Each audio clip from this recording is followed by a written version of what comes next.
Salli ala sayyidina Muhammadin wa ala alihi ala sayyidina Muhammadin wa sallimu kaira ala kira ya kaira dare Muhammadu ya nemati enrullahi Muhammadu habiballahi Muhammadu takiyullahi Muhammadu الحمد لله الكائل في محكم تنزيله وما أرسلناك إلا رحمة للعالمين محمد بن عبد الله وعلى آله طيبين بعدين تفسير فلا جباو ملكنا ملكوكا كوفوكا ولنيماندو سانغاني واتي أو كنيما دليلا أمبي على تنو على مينكوا كاكوراني باكونا كو محمد إما تشيفوي كوسون فونا كرا هنايه كاسي دافن بلا جلما كشيني نما كايني الله فه أكاك دافع ولا سوهرما كا محمد kodo ale min cira hinɛ kɔsɔn danfɛn bɛɛ lajɛlen ye ka sangani alakiraba bangeli nisɔndiyali yirali ye silamɛya dɛmɛtɔn jɛkuluba min bɛ diɲɛ kɔnɔ Jamiyatu Ansarudin o bolo fara min bɛ Nigeria, Togo, Benin laada do u bolo bi se an fa ani an karamɔgɔ ma a Seyidu Sharif Usman Marani Haidara a ka den kelen di u ma min bɛna silamɛya ɲɛda ɲuman yira u ka mara kɔnɔ ɲinanta in laada timɛra ka bɛn mɛ kalo san 2026 garijɛgɛ donna denkɛ sanuma min na o kɛra Badra Aliyu Usman Haidara ye a n'a ka taamaɲɔgɔnw u bɔlen kɔrɔ kɔ faso kɔnɔ ni ka Nigeria ta k'o kɛ ka tɛmɛ u nana se Benin kunbɛliw bɛɛ lajɛlen kɛlen kɔrɔ kɔfɛ laseli kɛnɛ basigira sufɛ n'o ye mawuludi kɛnɛ ye baara ye nun donna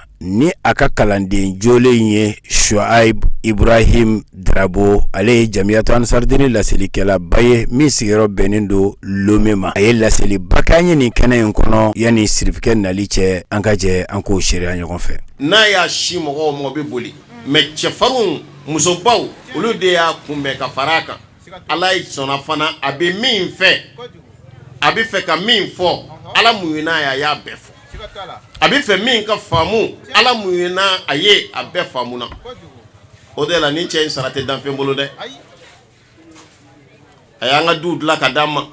k'an musow k'an ta ye k'an denw k'an ta ye ka an yɛrɛw lafiya f'an bɛ se ka da ka sunɔgɔ nɛɛma na ka wuli nɛɛma na a sababu kelen pewu a Seyidu Sharif Usman Marani Haidara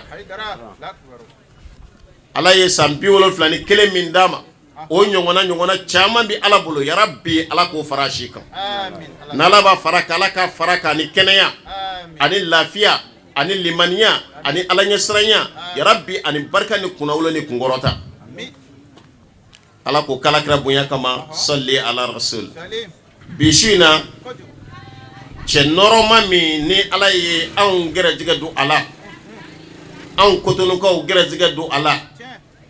cɛ min n'a donna aw ka jamana kɔnɔ Ala bi sɔn jamana tɔɔrɔ bi ban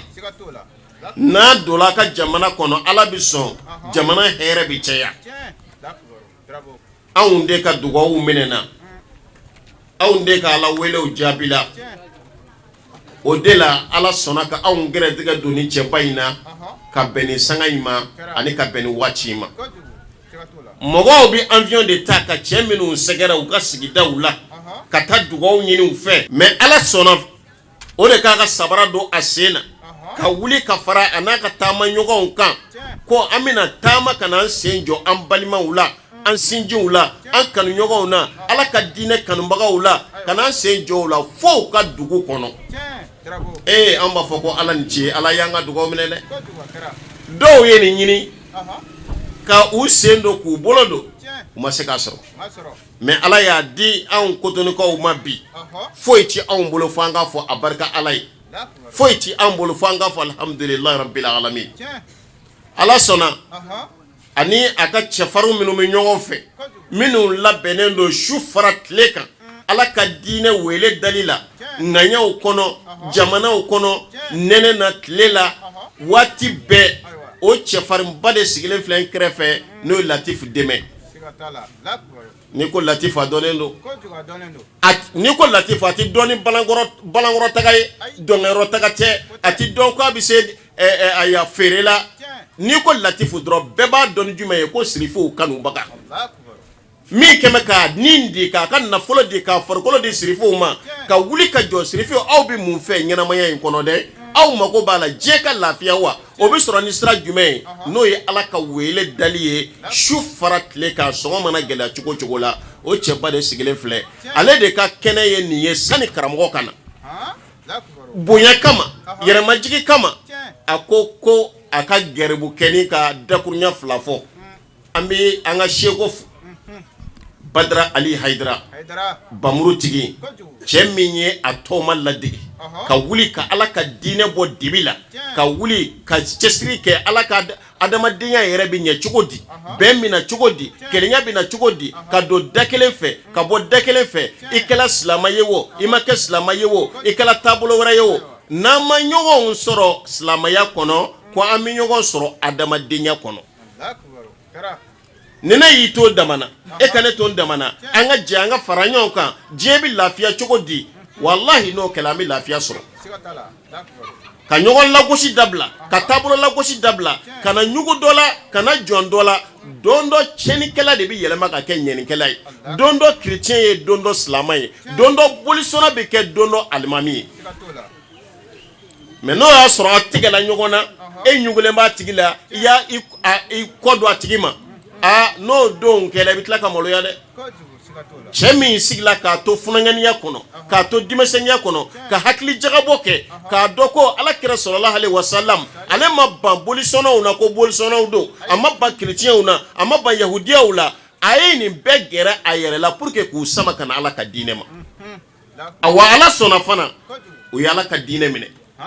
n'a ka cɛsiri n'a ka hinɛ ye n'a ka ɲumanya ye n'a ka kodɔn n'a ka faamu ye cɛ min y'i jɔ o jɔyɔrɔ la bi ka sɔrɔ si la a man kɔrɔ mais faamu ni kodɔn na a si ka ca an bɛɛ ta ye an karamɔgɔ a Seydi Cherif Usman Madani Haidara a n'a bɔnna ninnu o ka laɲini ye jumɛn ye fɛn kelen pewu o ye jumɛn ye kira ci kun kira ci kun ye jumɛn ye tuma min na ni kira ci la n'o y'a ɲininka ko yala i cila ma ni mun ye a ko innama bu'istu li utammima makarimal akhlaq a ko ne cila de jogoba minnu kun bɛ dugukolo kan ka n'o jogo dafa o de la silamɛya kɔnɔ bi n'i ko jogo bɛɛ hakili bɛ jigin cɛ kelen de la a Seydi Cherif Usman Madani Haidara n'i ko jogo kɔni ayi a banna hakili bɛ jigin o de la awa o de don dɛ n balimakɛ e bɛ jogo ɲuman fɛ ne yɛrɛ b'a fɛ ale yɛrɛ b'a fɛ sabula i t'a fɛ mɔgɔw ka min k'i la dɛ i yɛrɛ ka n'o kɛ maa na bɛɛ bɛ fɛ i muso ka k'i kelen ta de i tɛ fɛ walicɛ si ka se i muso ma walicɛ wɛrɛ selen e muso ma o de ye jogo juguya ye o tuma na bɛɛ b'a dɔn ko o man ɲi bɛɛ b'a fɛ i ka nafolo ka k'i ta de maa wɛrɛ ka n'a ta min ni yɔrɔ t'a la o tuma na mɔgɔ wɛrɛ kɛlen k'e ka nafolo ta o de ye jogo juguya ye o tuma na o tigi ka diɲɛ o kɔ a bɛ fɔ o de ma ko jogo ɲumanya karamɔgɔ n'a ka denbaya mago bɛ fɛn min na ɲɛnamaya kɔnɔni don ni jogo ɲɛna an ka duw bɛ kɛ an ta ye hɛrɛ min dulonlen bɛ Ala bolo wallahi Ala b'a jigi mais ni jogo in man ɲɛ n'an tola selifu kɛlɛ ten an bɛ seli la jɛnɛya bɛ sen na an bɛ seli la sonyɛli bɛ sen na namara bɛ sen na janfan bɛ sen na an tɛ se ka laadiriya musow ni ɲɔgɔn cɛ musow ma se ka cɛw valeur dɔn k'u majigi u ye denw ma se ka bangebaaw valeur dɔn k'u barika ɲini n'o tora sen na wallahi foyi tɛ jigi ka bɔ sankolo la Ala ka hinɛ na fo n'a kɛla balawu ye wa n'an bɛ tile la bi an b'a fɔ an b'o tile de la bilahi tɔɔrɔ min b'an kan bi gɛlɛya min b'an kan bi degun min b'an kan bi kamanagan min b'an kan bi setigi ma lafiya ko kuma tɛ sen d'an ma dɔ wɛrɛ foyi tɛ n'an yɛrɛ jogo ci sinjimaw mana bana ɲɔgɔn na bi balimamaw bana ɲɔgɔn na bi terimaw bana ɲɔgɔn na bi janfa ni ɲɔgɔn janfa o de b'an ka baaraw kɔnɔ bi cɛ ma da muso la bilen sabula muso b'a cɛ janfa muso yɛrɛ ma da cɛ la sabula cɛ b'a muso janfa an bɛ se ka balo tan ka sa tan laban cogo ɲuman b'o la o tuma na bamananw ko fɛn dɔ bɛ jɛngɛ ka sɔrɔ a ma bɔ dɛ ninnu ka ambition tɛ foyi ye ko e ka segin ba ni Ala mago bɛ min na in udtum udna n'aw segila kɔ k'aw jogo ɲɛ ka laadiriya ka hinɛ ɲɔgɔnw na ka bɛn ni kelenya dilan aw ni ɲɔgɔn cɛ ka don da kelen fɛ ka bɔ da kelen fɛ n ka hɛrɛ min dulolen don n b'a jigi a bɛ Ala bolo a t'a kɛ foyi ye nɛɛma min bɛ Ala bolo hɛrɛ min b'a bolo Ala mago t'a la k'a kɛ foyi ye fo tuma min na ni aw yɛrɛ de lahalaya yɛlɛmana ni aw ni kɛra jala n'o kɛla tuma min Ala b'a fɔ hɛrɛ in ma ko a ka suru kɔgɔji la donc badenw an karamɔgɔ ni laɲini b'a la an jogo ka ɲɛ o la jogo tɛ se ka ɲɛ fewu fo an ka segin an ka kɔrɔlen in de ma kɔrɔlen ye jumɛn ye Ala kira ci la ni min ye silamɛya tiɲɛ seli fu kɛ ka dabila jaga fu kɛ in ka dabila sun fu kɛ ka dabila ka hiji fu kɛ ko wari b'i kun ka i yɛrɛ tɔɲɔ gansan fo an ka segin an kɔ an ka ta a da de la o de ye silamɛya jogo ɲumanya yɛrɛ ye o tuma na ne y'a lajɛ dankun wɛrɛ t'an Ala fɛ n'o tɛ dɛ Ala ye mun fɔ adamaden dankun na kuranɛ kɔnɔ ba'da auzu billahi minash shaitanir rajim a ko wa ma khalaqtul jinna wal insa illa liya'budun ma jinɛ ni adamaden da fosi kelen kama fo ne Ala batoli o tuma na n badenw ne an dama la ko an dankun ye Ala batoli jogo jugu Ala mago t'a ka bato la jogo jugu ni sala yɔrɔ yɔrɔ bi jahanɛmɛ kɔnɔ jogo jugu hali mɔgɔw mago tɛ e la sabula jogo jugu tɛ foyi ye fo fu billahi hali ni ka wulu jogo juguyala ni m'a fa a b'i fa wulu n'a jogo juguyala ni m'a fa dɔrɔn a b'i fa kuma ti adamaden jogo juguyali ma o kuma na o de la an k'an jija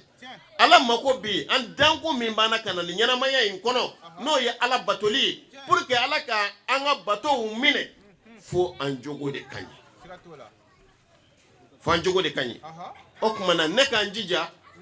ka segin kɔ k'a lajɛ n bɛ segin an ka danbe ma cogo di n bɛ segin hɔrɔnya ma cogo di n bɛ segin bonya ma cogo di n bɛ segin karama ma cogo di k'o ɲɛɲini ni Ala sɔnna a ma an mako bɛ jogo min na an b'a sɔrɔ sabula jogo tɛ foyi ye fo danbe ni hɔrɔnya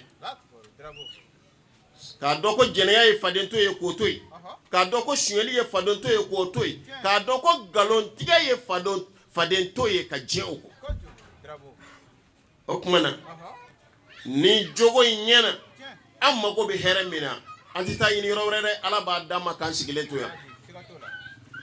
jogo mana ɲɛ silamɛw an bɛ ɲɔgɔn kanu an bɛ don da kelen fɛ an bɛ bɔ da kelen fɛ o de la Alakira sallallahu alaihi wasallam a delila k'a ka sahabaw sigilen ɲininka ko yala aw b'a dɔn wa fɛn min valeur ka bon n'a ka fusa ka tɛmɛ seli ni sun kan ani jaga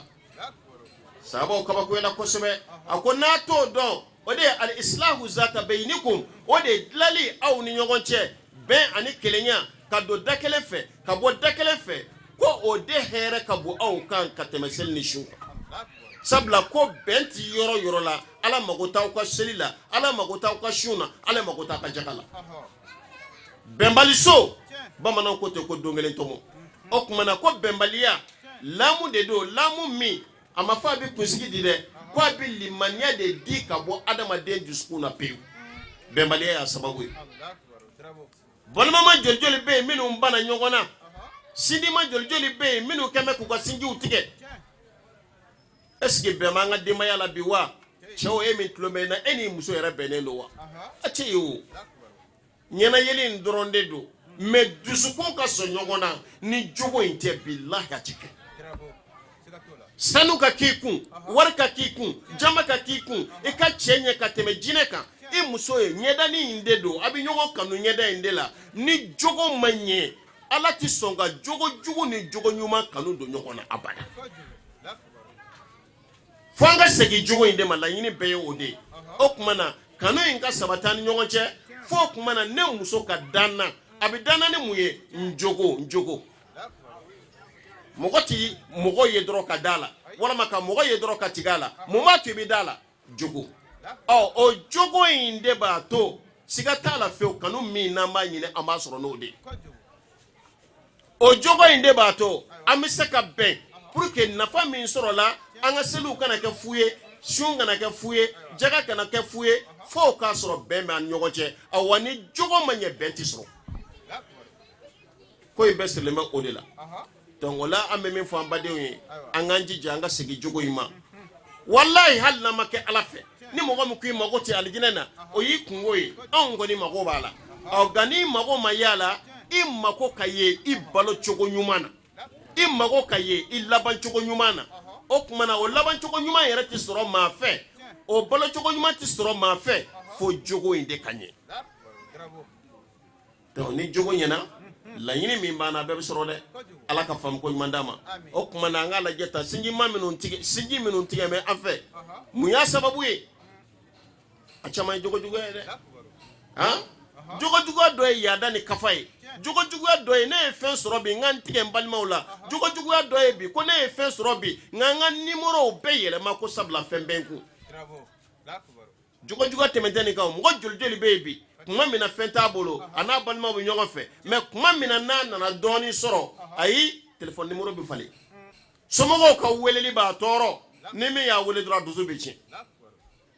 subhanallah ala ka faamu ko ɲuman d'a ma ala de y'i kanu n'a ye i ka cɛfarinya tɛ i nana dɔ sɔrɔ o ka tile kelen baara i bi kalo kelen k'a la i tɛ se k'a ɲɔgɔn kɛ mais walahi ala ye e lajarabi n'a ye k'a d'i ma k'a lajɛ i bɛna mun kɛ i bɛna sinji tugu n'a ye wa i bɛna balimaya dilan n'a ye wa i bɛna fantanw dɛmɛ n'a ye wa i bɛ dɛsɛbaatɔw dɛmɛ n'a ye wa mais caman ta bɛnna bi diɲɛ de ma i bɛna tila ka nimisa don dɔ la nimisa jugu la k'i tigɛ kin k'a firifiri ko ni tun y'a dɔn o b'a sɔrɔ c'est trop tard sabula i bɛna fɔ ni kun y'a dɔn hali n kun ka n balimaw dɛmɛ hali n kun ka n sinjiw dɛmɛ hali n kun ka n janto furumuso ka hakɛw la k'u kɔlɔsi hali n kun ka n janto fantanw ni dɛsɛbaatɔw la hali ne ka nafolo dɔ kun ka don ala ka diinɛ da fɛ mais walahi a jɛli ye a bɛ ban a ma jɛ ye a bɛ ban n'a ma ban k'i to i bɛ ban k'a to sani a ban don cɛ ala ye fitiri min kalifa i ma i ye mun kɛ n'a ye e sɔnna ka sinji tigɛ ko ala ye nafolo de di e ma e sɔnna ka ban i balimaw la ko nafolo de b'i kun e sɔnna k'i ka téléphone numéro tigɛ yɛlɛma walima ka dɔw ka numéro bloqué ko sɔrɔ dɔɔnin b'i la bi ni sɔrɔ banna i bɛ segin a numéro kɔrɔ dɔw ma dɛ i bɛ segin ka dɔw yɔrɔ ɲini ni tɔɔrɔsi ye tilegan dere fɛ wa tilkal ayyamu nudawiluha bayna nasi diɲɛ denw bɛ ala bolo di a b'a yɛlɛma a ka jɔnw ni ɲɔgɔn cɛ cogo min mana diya don dɔ i ka jan don dɔ i ka surun ala ye fitini min kalifa i la bi n balimakɛ n balimamuso i janto i balimaw la u ka fugɔrɔya tɛ u ka fugɔrɔya ci i janto i balimaw la i janto i sinjiw la i janto i kanuɲɔgɔnw la i janto dɛsɛbaatɔw la e bɛ min don o da fɛ o de y'i ni yɔrɔ ye a tɔ bɛɛ fu i ye min don fini na i ye min don mobilibaw la a sobaw la a dakabanafɛnw na don dɔ i bɛ ta ka bɔ nin bɛɛ kɔrɔ pewu ka t'i da yɔrɔ dɔ de la yɔrɔ min tɔgɔ man di mɔgɔw ye o don i bɛna nimisa i ka nafolo dɔrɔmɛ kelen tɛ taa i fɛ o don mais min donna ala ka diinɛ da fɛ sinji tugula ni min ye balimaya dilanna ni min ye o don i bɛna o nɛɛma sɔrɔ kaburu kɔnɔ f'i bɛ jɔ a na ko ni tun y'a dɔn hali n kun ka dɔ fara a kan ala ka faamu ko ɲuman d'a ma donc o de la n badenw an k'an janto an yɛrɛ la an k'an janto an yɛrɛ la sɔrɔli minnu b'an bolo a bɛ ban dɛ n balimakɛ sigi ka miiri kuma bɛɛ ne balima bɛ cogo di n bolo e sigi ni jan bɛ n balimaw la wa n b'u wele semaine kɔnɔ siɲɛ joli kalo kɔnɔ n b'u wele siɲɛ joli san kɔnɔ n b'u wele siɲɛ joli ni jogo tiɲɛna ban bɛ kɛ nin bɛɛ la mais ni jogo ɲɛna jogo ɲumanya b'i sama ka na sinji tugu ma a b'i sama ka na ala ka diinɛ baara ma a b'i sama ka na fantanw ni dɛsɛbaatɔw dɛmɛli ma ala ka faamu ko ɲuman d'a ma ni jogo tiɲɛna muso b'a to furu la ka taa waliden wolo kɛnɛ ma jogo juguya de b'a kɛ cɛ o man di ma si ye dɛ mais foyi t'a si ma n'i ko n'a ko an ko jogo n'i ko jogo ko kuma b'i tɔɔrɔ k'o de man di ye o tuma na kuma min na n'i y'i ta ye kamelenbaw bolo kɛnɛ ma i n'a dɔn ko jaa ni jogo tɛ ko foyi ci mais joli bɛ yen n'an ko jogo o bɛ degun dɔw yɛrɛ bolo dɔrɔn k'an ka fɔ seli an ka seli dɔrɔn jɛnɛya tɛ dabila sonyɛli tɛ dabila namara tɛ dabila janfa bɛ sen na dabalijugukɛ bɛ sen na k'an to misiri kɔnɔ n'i ko jogo dɔrɔn dɔw bɛ tɔɔrɔ mais walahi a dɔn ko ni jogo tɛ i tɛ da ka sunɔgɔ lafiya la dɛ min ye n bɛ se ka nafolo détourner n'a bɛ se ka nafolo bɔsi la n'i y'a ye a jɛnna k'a to yen a ka jogo ɲumanya de don n'a m'a to ala kama a y'a to a danbe kama a ka hɔrɔnya kama a jogo kama a y'a ka nafolo t'i bolo k'a sɔrɔ a tun bɛ se k'a suɲɛ walima k'a namara walima k'i janfa kay muso t'i bolo k'a k'i ta ye i kelen ta don i halala don jogo ɲumanya de b'a kɛ n'o tɛ ni jogo tiɲɛna dɔw bɛ taa n'a ye dɛ ni y'i muso ye walicɛ bolo don o don wallahi ni jogo ko kuma fɔli ye i b'a fɔ ko nin yɛrɛ de don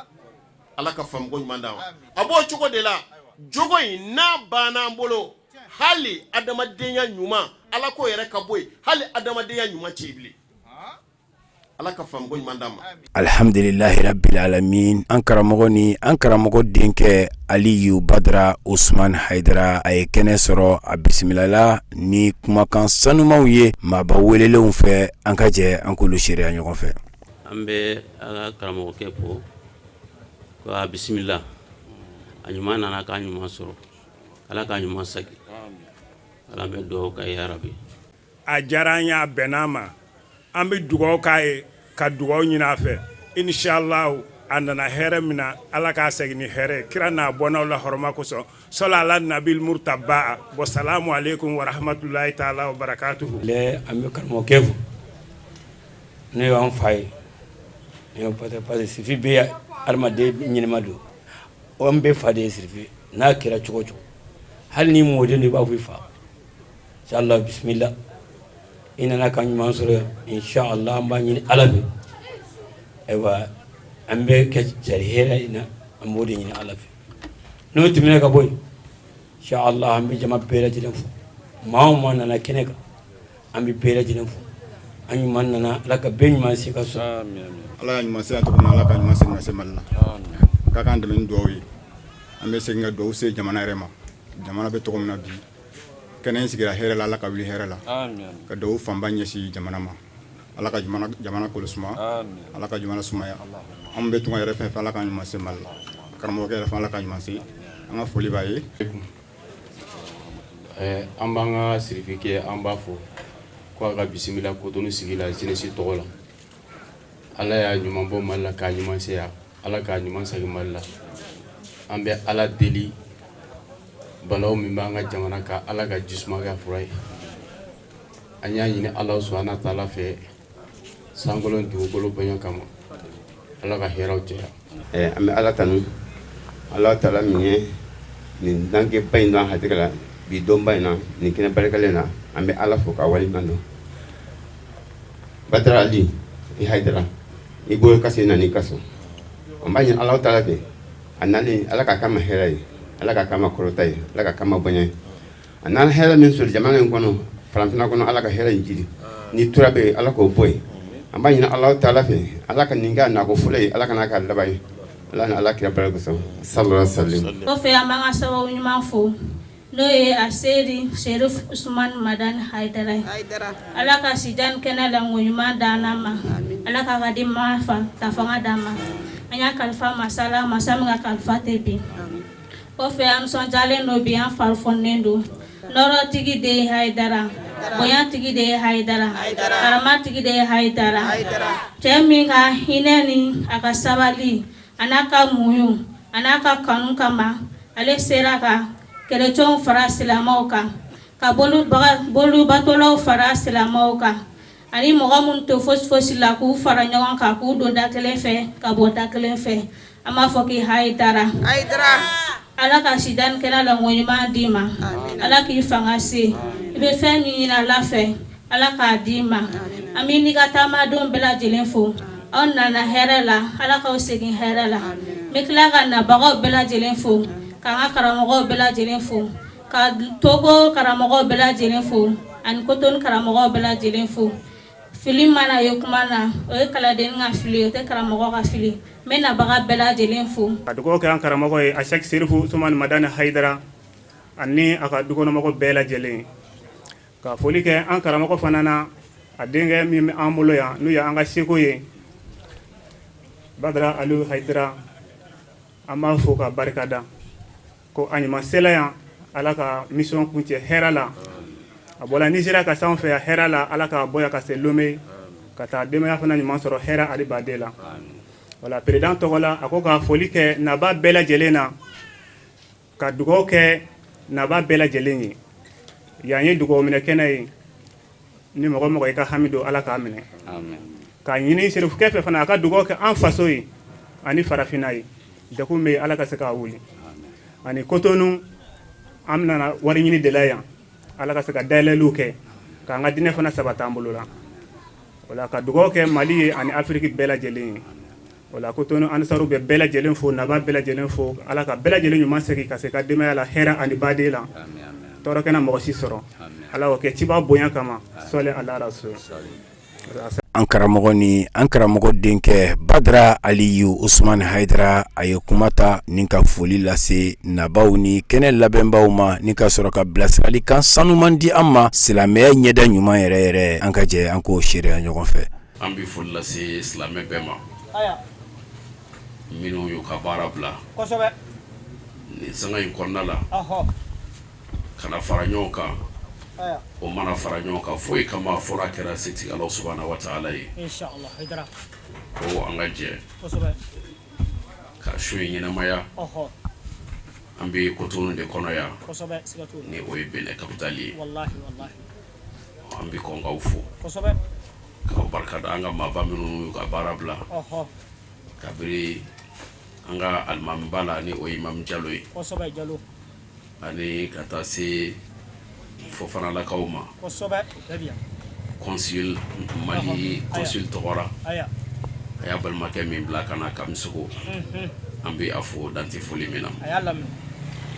jeunesse président Fofana an b'a fo o conseil président Fofana an b'a ka foli kɛ kana an karamɔgɔ an'an ka alimami ni o ye Imam Fofana ye Tijaniya tɔgɔ la an b'a fo dante foli min na maa o maa y'i ka baara bila bɛɛ sara bɛ ala de bolo an farala ɲɔgɔn kan wala min tɔgɔ la an b'a ɲini o ala fɛ aw de ye aw ka sow bila ka sigiyɔrɔw bila ka na fara ɲɔgɔn kan ni jamana ninnu kɔnɔ an nana garijɛ ɲiniw de la wala an b'a ɲini ala fɛ ni mawludu suba in bonya kama garijɛgɛ barikama bɛ ala bolo yarabi an ma ala k'o di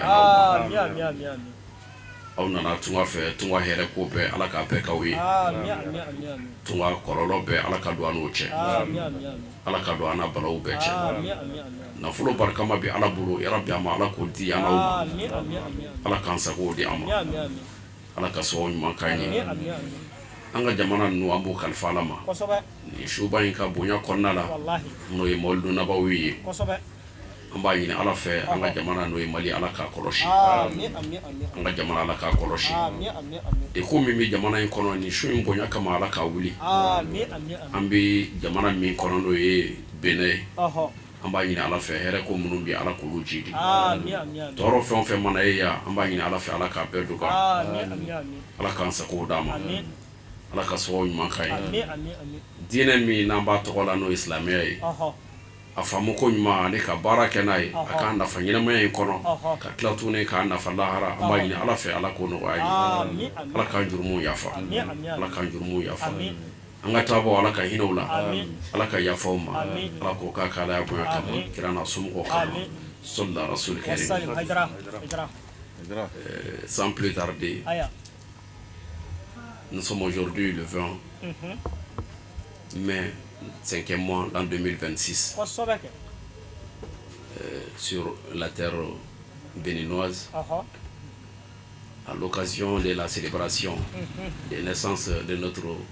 saint prophète Mohammed alayhi salatu wa salam. Alors cette occasion nous fut réellement plaisir. Ça fait plaisir au monde musulman ainsi que tout le monde entier, car lui par sa cause d'envoyer lui il fut envoyé comme une miséricorde pour le monde. Alors je dirais que ça profiterait tout le monde autant que les musulmans. Alors à travers de cette occasion nous sommes des prédicateurs pacifiques, alors qu'il y en a d'autres que de transmettre les versets coraniques et les paroles des hadiths du prophète Mohammed alayhi salatu wa salam. Alors nous ne sommes pas venus au Bénin à ce jour Nous ne sommes pas venus avec l'islam qu'on va propager ça, mais on dirait plutôt qu'il y a des musulmans ici déjà. Alors nous sommes venus les accompagner dans leur mission, qui est une mission commune, comme nous, ce que nous sommes en train de faire. Car tous les musulmans sont des frères,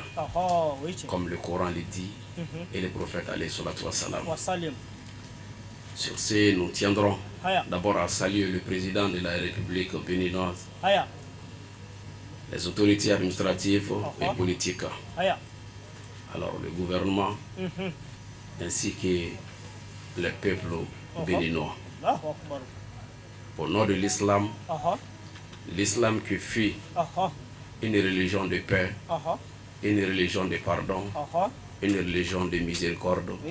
et une religion d'entraide. Voilà pourquoi nous sommes réunis aujourd'hui, et sans oublier tous ceux qui ont effectué le déplacement d'être parmi nous à cet instant. Qui n'est là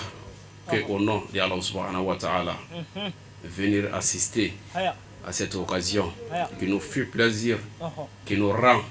trop de joie et qui nous rend vraiment beaucoup de comble. À cette occasion, nous prierons pour le Bénin et prier pour notre pays qui est le Mali et prier pour toute l'Afrique ainsi que le monde entier. Alors je suis très ravi et très content d'avoir vu toutes ces personnes qui n'ont mélangé aucunement pour que cette cérémonie puisse être vraiment au niveau de succès. Je dirais que voir la communauté musulmane sortir massivement, venir assister à ces prêches organisées au nom de notre saint prophète alayhi salatu wassalam, ne nous montre que l'amour dont vous avez envers l'islam. Donc je remercie l'ensemble, je remercie tous ceux qui ont effectué encore le déplacement. Je suis très ravi de vous voir auprès de nous pour cette noble occasion. Je vous remercie infiniment. Ambi tanundi alam alibi balma ube folen ko ni jamana intigi o folen ko anaka gouvernement kana se fama bonda fe on fe bia ambi se ko fo wallahi ko barkada o kaka islamien bimbe ambolo islamien kurate ayi amba fo islamien korolendo sigatula sabla mina na naye o mataka islamia flatoi ataraka kile netu kila kote de sallallahu ta'ala alaihi wasallam ako ni nyina mai ko ati ban fiu aba fo aka sahaba o de ado samba kile ali kobi ko fo au kana bulo farai ale kira na ni chimi achira chimi kama sabna bulo fara chama ya wallahi ko bulo fara nasi kitabu tigi do ba fo biolo vla ni saba do ba fo ko biolo vla ani fla alors comme ko aka sahaba o ma ko aka na sigala ko ni mbolo fara be ko be be jana me kono fona kera kili Allahu akbar idra o kuma na o kele mi ni kira yo fo anayo mi ngira aka sahaba o la on bi o sira de ka asigay o sira ye jumenya ye mi fo ako ne chira ka bo ma oro la ni minyi no e qur'ane kuma ka on sabatili no e qur'ane kuma ka on sabatili ka jogo do adamadewna ka moko ke ladiri ka chew ke ladiri ka muso ku chew buenai ka deunge duga denye ka jogo sabati adamadewna nchira ni o minyi o kele noro ne be reçu nyina mayen kono Allahu akbar jien kono ya jango kata sila harama sigatula aidra echi ote kama mba fo ay wati be kono islamia la haray bonisidi o sobeke nasrola Allahu akbar me abi soro chugodi anabi laben chugodi o be ken nyine maye ne kono sigatula fo fe jien kono na bi fie ko be ke islamia kono la amako be jien kono mo ko de la fo shuma blaka kadala la ayi maminti yere kalama o mabla ko kala ko ke abada o kama islamia na ni ayi foka seka ka kila ka geleya ko maoma ni ana hakleti nyonfe ko islamia fenga na wajibiya oka Allahu akbar. ani denmisɛn min ma balikuya faamu jumɛn bɛ se ka sɔrɔ nin kumakan ninnu na silamɛya ka laɲini na o de ye ko kodɔnna silamɛya dira o de ma mɔgɔ min b'a yɛrɛ kalama n'a bɛ kodɔn silamɛya bɛ wajibiya o de kan kuma mako bɛ jumɛn na hakilima ani faamuntigi o kumana o de kama n y'a fɔ a ye n ko anw mana ni silamɛya ye Bɛnɛ kɔnɔ yan an nana sɔrɔ misiriw caman bi yan an nana sɔrɔ silamɛya baarakɛlaw bi yan an ka alimamuw bi an fɛ mais an nana kana far'u kan u b'a la ka baara min kɛ n'o de ye baara min kalifara u la n'o ye Muhamadu Mustafa ka diinɛ baarakɛli ye sallallahu ta'ala alaihi wa sallam kana fara u kan u b'a la ka min jira Bɛnɛkaw la an yɛrɛw se ye jumɛn ye k'o kɛ o ye anw wuli kun ye baara in an y'a daminɛ Nigeria Lagos Island ani Lagos Agege ala jɛra n'a ye an ye su 2 wajulu bɔ ɲɔgɔn ko kɛ ni Jamiyatul Ansarudin Islamiyya n'o ka laɲini ye u y'o min ɲini an fɛ ala jɛra n'a ye o kɛra mission suivante kɛra jumɛn ye o de kɛra Cotonou ye bi ala jɛra n'a ye an filɛ olu ka su wajuli la o kumana an bɛ segin ka ala barikada ka ala waliɲuman dɔn nin taama in kɔnɔna la an ye bonya caman sɔrɔ wulada in na an bɔra an taara foli kɛ an y'a fɔlɔ an ka consulat de la ni o ye Maliyɛnw ka consulat ye Kamisiko a bɛ an fɛ kɛnɛ kɔnɔ yan an b'a ka foli kɛ ka tila tuguni ka consul yɛrɛ ka foli kɛ a b'a la k'o de représenter yan alors n'o ye Mayiga ye an b'a fɔ danti foli min na o kɔnɔna la an k'an profiter an bɛ mobili min kɔnɔ n'an b'a la k'an ka baaraw kɛ n'a ye Bɛnɛ kɔnɔ yan Cotonou kɔnɔ yan o ye consul yɛrɛ dɔgɔkɛ o y'o ka mobili ye k'a di ka taa an kunbɛn depuis frontière la ka tila tuguni k'an don fo Cotonou kɔnɔ yan an b'ale de ka mobili kɔnɔ Ansaru t'a carburant da dɔn Badara yɛrɛ ti a carburant da dɔn an bɛ Lamini Mayiga fo a k'o baara la a y'o geste min kɛ a ma kɛ foyi kama fo n'a kɛra silamɛya ye an b'a fɔ danti foli min na maa o maa ye an dɛmɛ nin baara in na a kɛra dɛmɛ sira o sira ye n ye min tɔgɔ fɔ ma min tɔgɔ fɔ bɛɛ sara bɛ ala de bolo bɛɛ sara bɛ ala bolo o kɔfɛ an ka Tijaniya o ka représentant min bɛ yan n'o ye Fofana ye an bɛ segin k'a fɔ a yera kɛnɛ kɔnɔ yan a n'a ka denbaya bɛɛ an ɲɛ b'u bɛɛ la kɛnɛ kɔnɔ a sara bɛ ala de bolo a sara bɛ ala de bolo an ka alimamuw bɛ yan au conseil des Maliens o fana ka ɲɛmɔgɔya so o bɛ an fɛ yan ni o ye Fofana ye ka tila k'an yɛrɛw ka jeunesse ɲɛmɔgɔ fo n'o ye Mali jeunesse ye nin kɛnɛ in kɔnɔ Badara kɔni de wasara o de fɔ n ko Maliens a y'an wasa an b'a dɔn ya ye garijɛgɛ ɲini yɔrɔ de k'o ka ca ni wajuli ninnu k'a fɔ ko mɔgɔ minnu b'o ka baaraw bila ka na kɛnɛ kɔnɔ i b'a dɔn wulibali la o b'a kɛ setigi ala de kama an mana nasi di mɔgɔ ma yan an mana sɛbɛn di mɔgɔ ma an mana moriya la an nana an ye min kalan fitinin min kalan setigi ala ka diinɛ la ka se k'o lase diinɛ kanubaw ma minnu bɛ se ka hakililajigi kɛ u yɛrɛ kun kan janko o bɛ se ka o cɛsiri cogo min na hali bi u bɛ diinɛ min na ni o ye silamɛya ye k'a dɔn ko diinɛ in mana foyi kama fo n'a kɛra ka hadamadenw jogo de don kisi ani bɛn ani keleya an'an ka yafa ɲɔgɔn ma an'an ka koto ɲɔgɔn t'a la diinɛ in nakun foyi t'a la fo n'a kɛra ni dama ye seli minnu bɛ fɔ a la bato o bato de don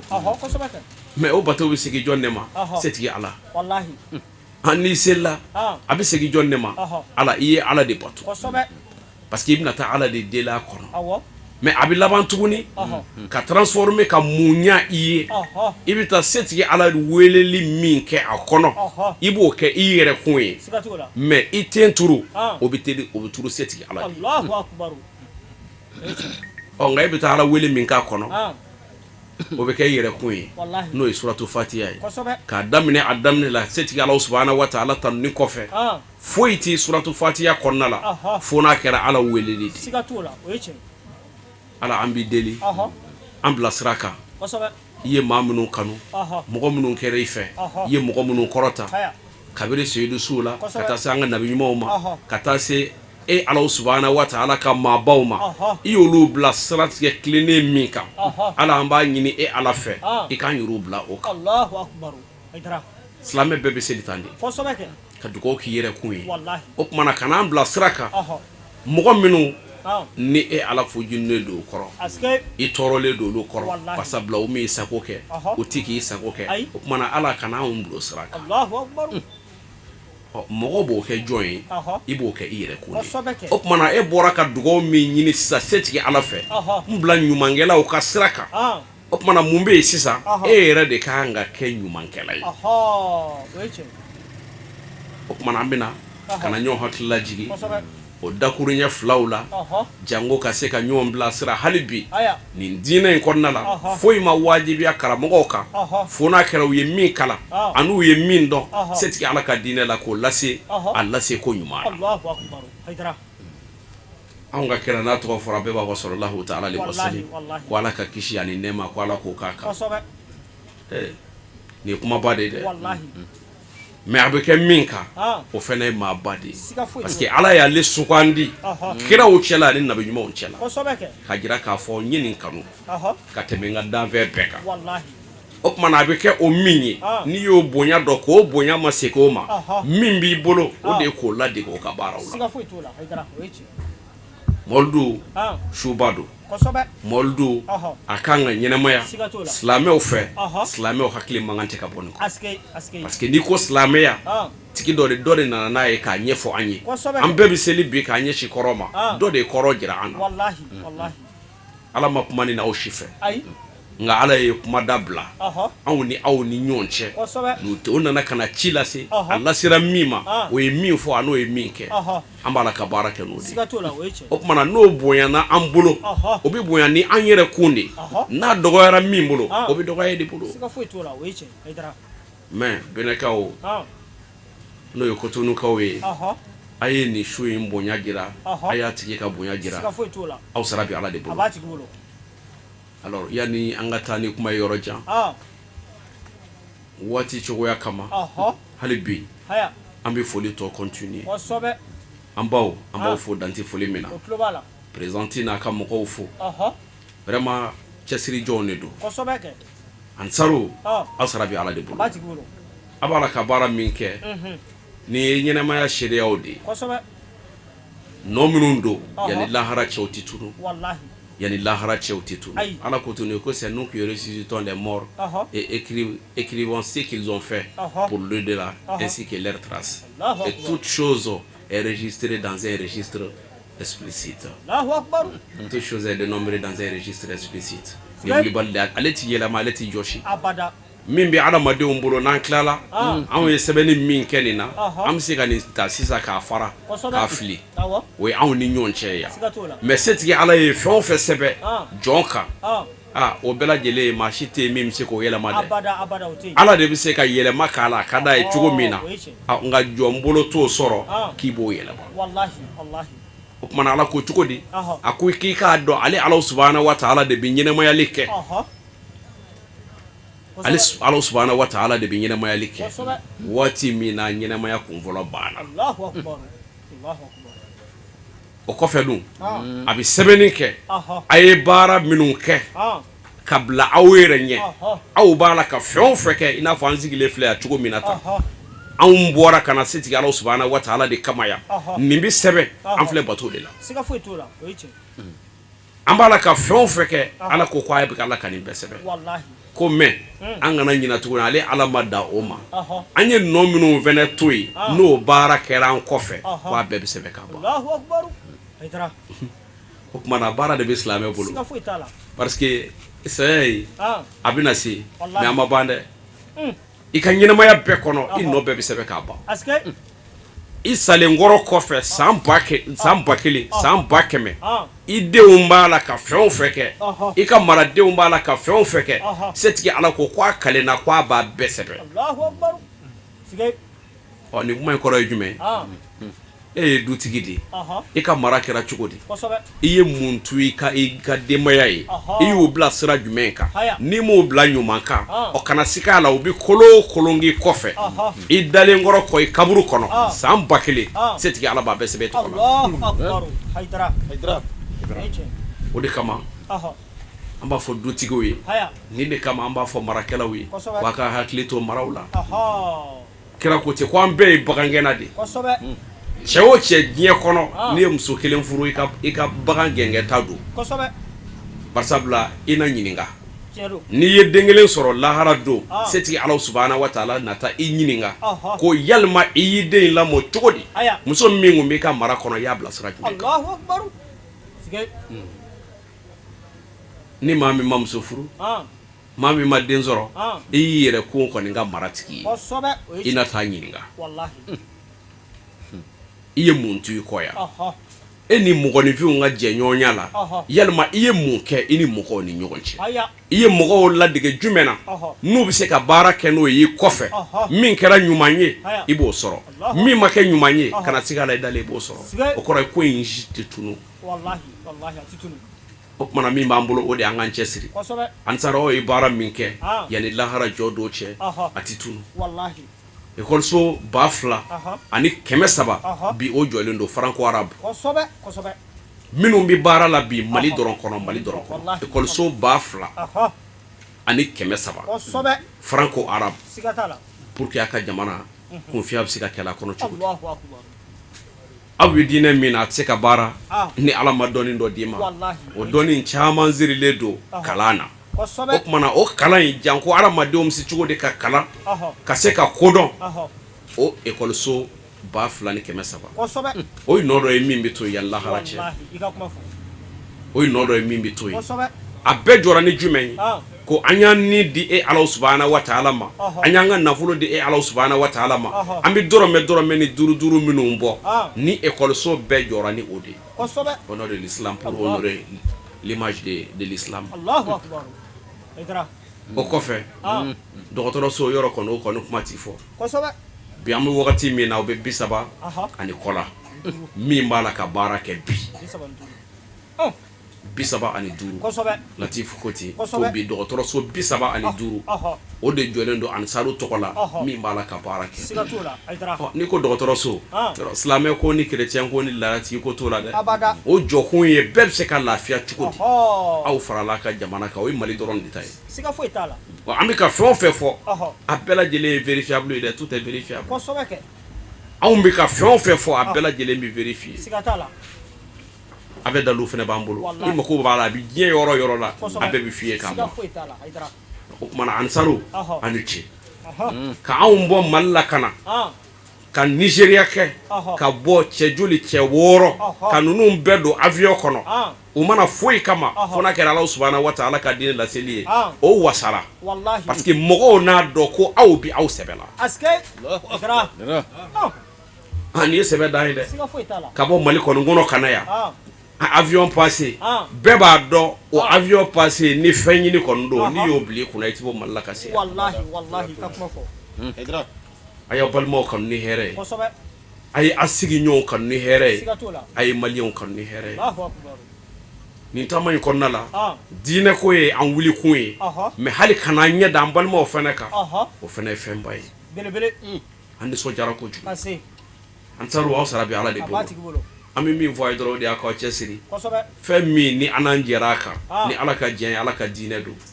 ani an jɛra o de kan wa ni Ala ka diɲɛ an bɛ fara o de kan wa jumɛn don o de ye silamɛya kelen ye n'o ye islam authentique ye wali Mustafa cira ni min ye sallallahu ta'ala alaihi wa sallam Ala subahana wa taala ye min fɔ a ci ko na fil Qur'an a ko a bɛ Muhammad Mustafa de la jogo belebele baw Ala subahana wa taala ye o dafa ale de ye kiraw bɛɛ lajɛlen ka bonya bɛ yen mais setigi Ala subahana wa taala ye an ka nabi ɲuman kɛ préféré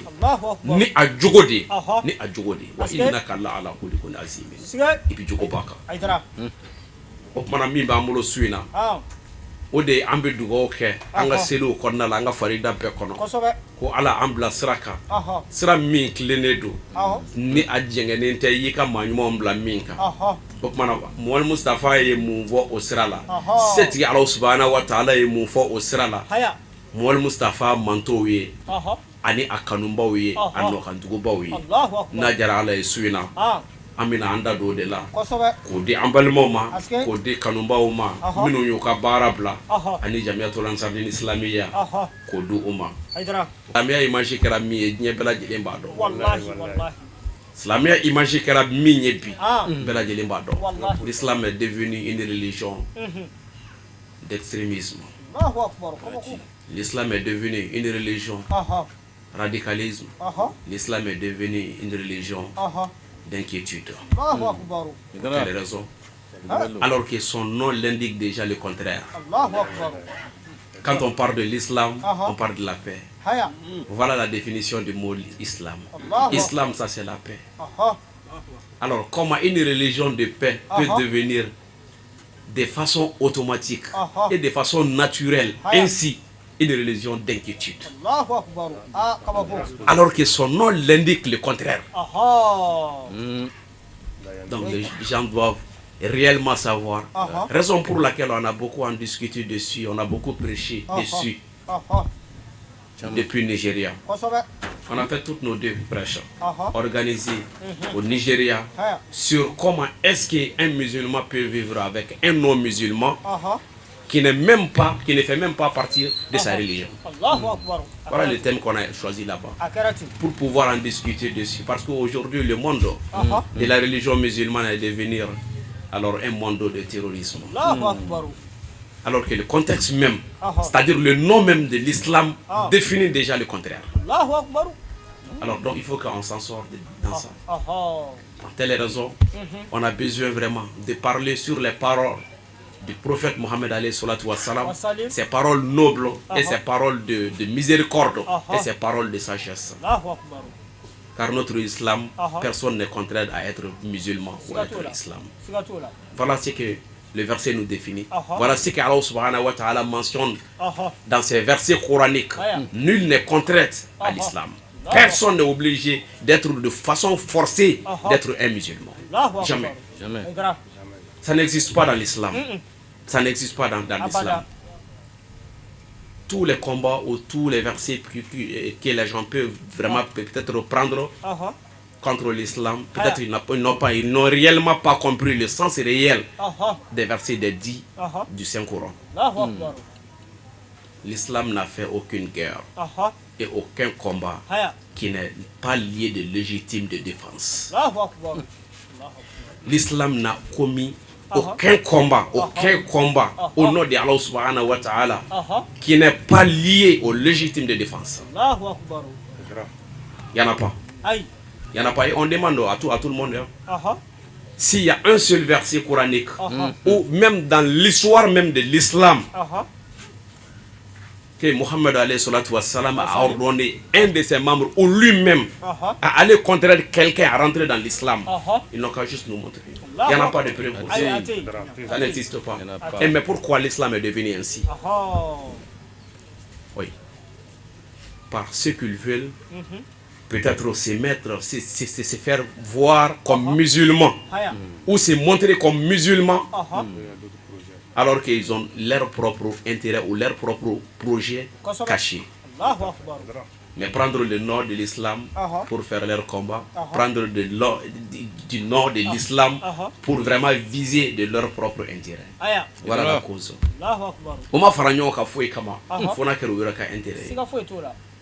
Donc nous dirons que cela ne fait pas partir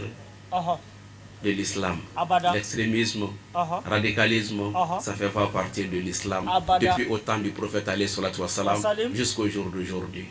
L'islam c'est de l'amour, l'islam c'est le pardon, l'islam c'est la tolérance, l'islam c'est l'entraide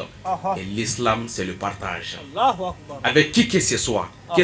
un chrétien, un non-chrétien, c'est-à-dire un non-croyant. L'islam c'est le partage. Notre prophète Mohammed alayhi salatu wa salam fut un messager de vivre ensemble depuis à l'époque jusqu'à aujourd'hui. Donc nous avons tous intérêt à entreprendre ce chemin et suivre ce chemin tel qu'il est défini. nin baara sanuma in kun cɛra ni silamɛya donkan ye min n'ale la baara la diinɛ bi a seyɔrɔ sɔrɔ maaya bɛ kɛ bonya kɔnɔ o layidu 6 in taara cɛ dafalenw fɛ an ka jɛ k'o seereya ɲɔgɔn fɛ. tigɛ di belebele ma inshallah n'a ye min fɔ an bɛ jɛ an bɛ segin o kan inshallah. Ndi fila fara ala kan ndi fiyani kɛ ndi jɛnɛya kɛ ndi den faga ndi namara kɛ sen kɔrɔta kɛ n bolo kɔrɔ ni kira Muhamadu ye bila baara ɲuman na n b'a kɛ amin. An badenw an y'a fɔ a ye cogo min na kɔrɔfɔ daminɛ la k'a fɔ nin an ye bɛnɛ laada don jamiyatu ansarudini minnu bɛ Lome Nigeria bɛnɛ u bɛ se an fa n'an karamɔgɔ ma a ka den di u ma min bɛna silamɛya ɲɛda ɲuman yira u ka mara kɔnɔ ɲinanta in laada timɛra ka bɛn min garijɛgɛ donna o la o kɛra an karamɔgɔ Badara Aliyu Usman Haidara ye min sɔrɔla bɛnɛ wajuli kɛnɛ kɔnɔ o de kun ye nin ye k'aw fo ka wale ɲuman dɔ sanga ni waati aw ka ɲamadali la ala wele minnu kɛra sarakati minnu bɔra ala k'a kɛ hinɛ ani kolosuma ye ka don Mali jamana kɔnɔ farafina jamana bɛɛ lajɛlen kɔnɔ foli la kumaba an ti sɛgɛn an ti ɲina an b'a ta k'a di silamɛya ɲɛ jɔyɔrɔ ani silamɛw ɲɛ jɔyɔrɔ ma alil makam sururu nasi an fa ani an karamɔgɔ a Seyidu Sharif Usman Madani Haidara ko ala k'a n'a ɲɛmɛ ɲɔgɔn na shukran lakum ala ka kɔlɔsi kɔnɔ.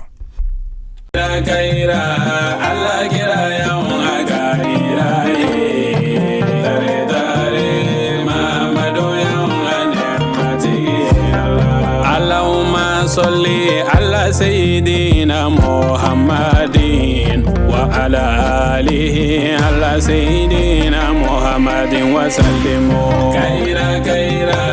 Allah kira ya